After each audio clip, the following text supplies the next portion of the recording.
तो देश के पॉन्ड ख़त्म हो रहे हैं, तो मेरा सस्टेनेबल डिफरेंस लाना एक ये है या सिर्फ डैमेज को कंट्रोल करना है? नहीं, देखिए, जब तालाब ख़त्म होता है ना, बहुत सारी चीज़ें ख़त्म होती है। और तालाब बचता है तो बहुत सारी चीज़ें बचती है ना। जैसे अगर आप उदाहरण के लिए देखेंगे, गुड़गांव है, बेंगलोर है, चेन्नई है, दिल्ली है, नोएडा है। आप यहाँ पे हर मानसून की खबरें निकाल के देखिए। मानसून में आपको एक ही खबर, पहली बारिश में ये पूरे ओवरफ्लो हो जाते हैं। पहली बारिश में नाव चलने लगती हैं, पहली बारिश में पूरा शहर जाम हो जाता है। अच्छा, बहुत सारी उसके बाद स्टडी हुई, बहुत सारे आईआईटी, आईआईएम और भी देसी विदेशी इंस्टीट्यूट्स ने रिसर्च किए कि भाई थोड़ी सी बारिश में कैसे ये मेट्रो सिटी हमारे तालाब बन जाते हैं। तो सारी स्टडीज़ में, सारी रिसर्च में एक रिजल्ट निकल के आता है सामने कि जहाँ पे तालाब थे अभी वहाँ पे बिल्डिंग खड़ी है।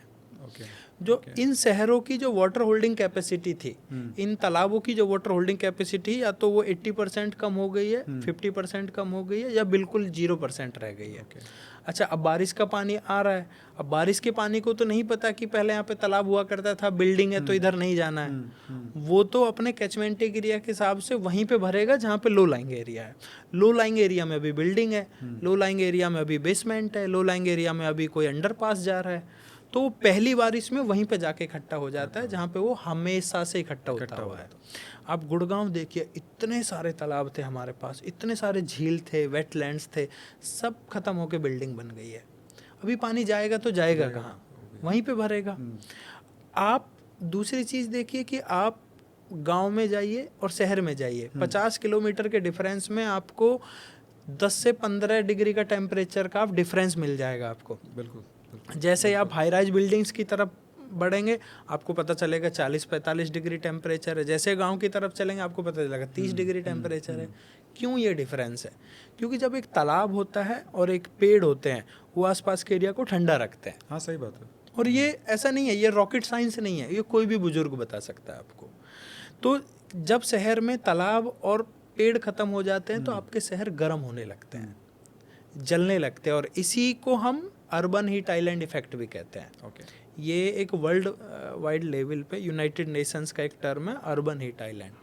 तो वो पूरा एरिया आसपास के एरिया से गर्म रहता है, क्योंकि हीट आती तो है, बट वो आसपास की बिल्डिंगों में टकरा के शीशे से इधर वो वापस नहीं जा पाती, वो वहीं रह जाती है। इसलिए पूरा एरिया का धीरे धीरे टेम्परेचर बढ़ने लगता है।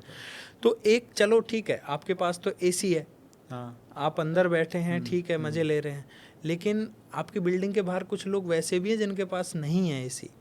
वो क्यों बढ़े हुए टेम्परेचर का परेशानी झेल रहे हैं, है ना? उनका क्या दोष है इसमें?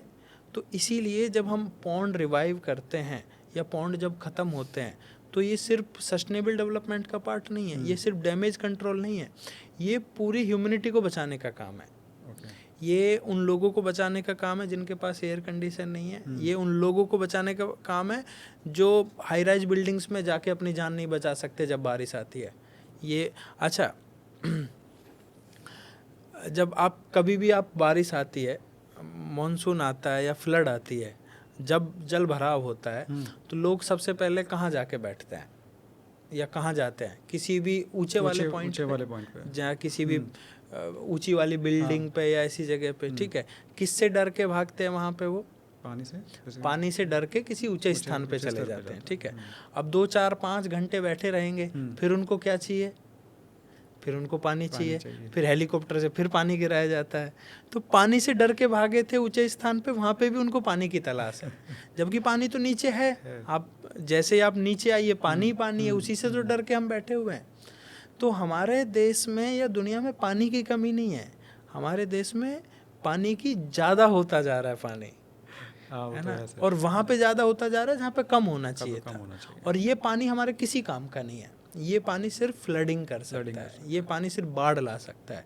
जो पीने वाला पानी है उसकी कमी है, क्योंकि हम क्या कर रहे हैं, बोरवेल लगा के पूरा पानी बाहर निकाल ले रहे हैं और वो फिर फ्लडिंग कंट्रोल कर। तो जैसे आपने कई चीज़ें बताई, तो मैं एक पर्टिकुलर एरिया के लिए पूछूंगा आपसे। जैसे आपने भी इसके पे स्टडी काफ़ी ज़्यादा करी हुई है।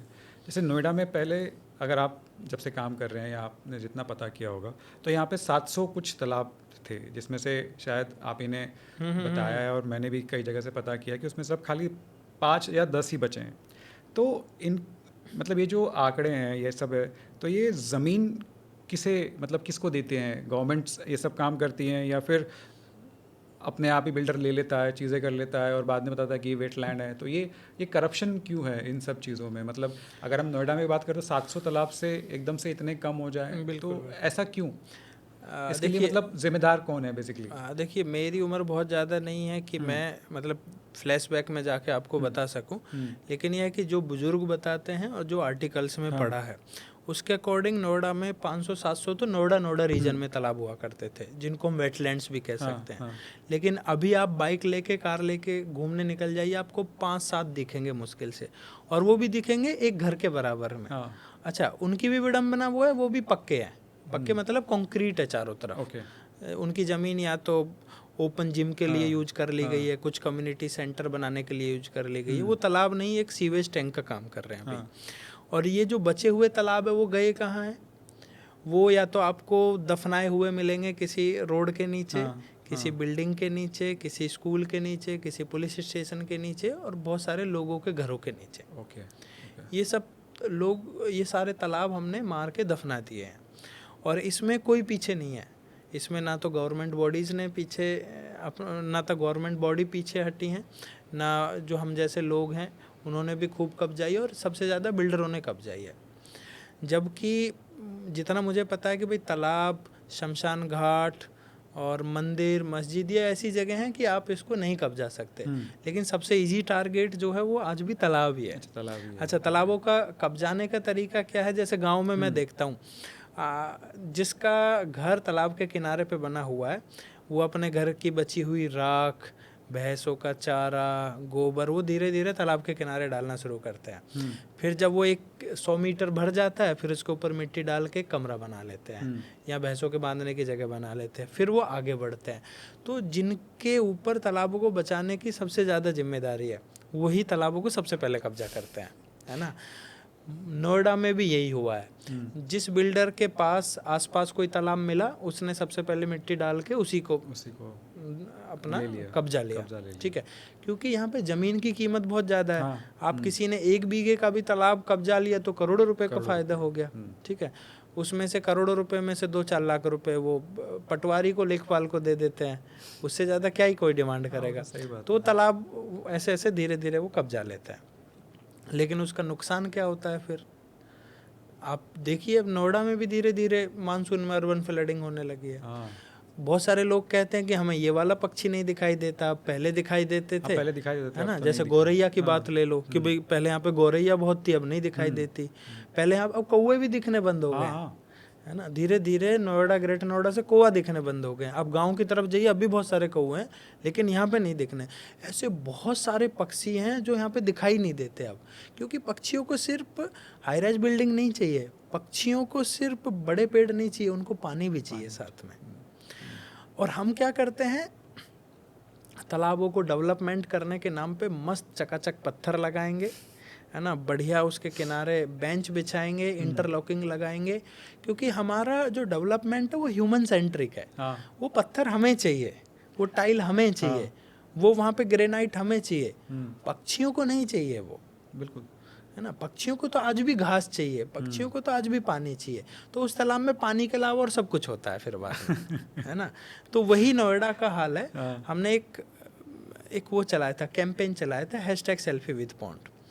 तो उस कैंपेन का यही था कि भाई आप अपने आसपास के तालाबों के पास जाइए, उसके साथ सेल्फी लीजिए, और उसकी जो बचपन की यादें हैं उस तालाब के साथ आपकी, उनको लिखिए सोशल मीडिया पे।